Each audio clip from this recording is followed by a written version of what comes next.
the masterpiece. Successful entrepreneurs are celebrated in odes, while statistics are written about the unemployed. It's unfair. Such a noble creation as the unemployed, a pillar of the market economy, deserves more. For example, an opera. Some might argue that the unemployed already have an opera. The beggar's opera. This is a mistake. A beggar works, while the unemployed, if self-aware, never do.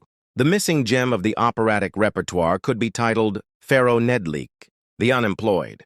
The opera would consist of 3 acts, with breaks between them during which the stage is renovated by a freezer truck. Borrowed from the Winter Stadium, the beginning of the opera would be sorrowful. The curtain opens to the sounds of a funeral march. The scene reveals a human resources office. Pharaoh Knedlik kneels before the HR manager and pleads, in his melodious tenor, not to be dismissed. The manager is adamant. Pharaoh receives his termination letter.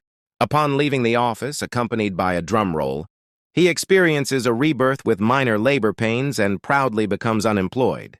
3 ballet dancers, equipped with brooms and buckets, perform the Suite of the Cleaners, and the choir sings the optimistic Ode to Wormwood. To liven up the performance, a naked man rides a bicycle across the stage. Act 1 continues with a second scene, where Pharaoh is now at home, enjoying the sweet sleep of the freshly unemployed. The orchestra remains silent, no one sings, and coughing audience members are escorted out of the auditorium. The second act takes place in the Nedlik family apartment, a cost-saving solution where the set gradually diminishes as Pharaoh's family is forced to sell their furniture. The unemployed Pharaoh enjoys the first months of his independence. He spends his time in bed, where he also delivers the phenomenal aria of the unemployed. After the aria, amid the thunderous applause of the enthusiastic audience, Pharaoh goes to the stage kitchen for a beer, then returns to bed and performs an encore.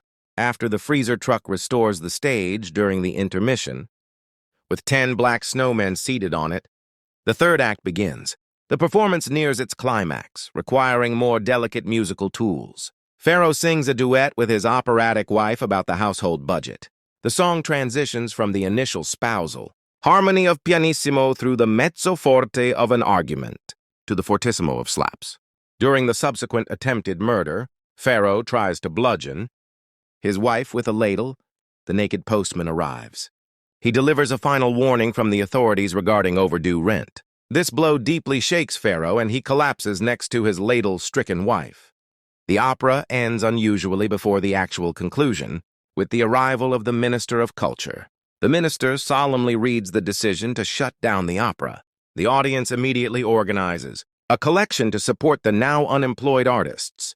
The curtain falls on the audience. The injured are rescued by firefighters and paramedics. The collected money is immediately spent by the artists drinking in the opera's buffet.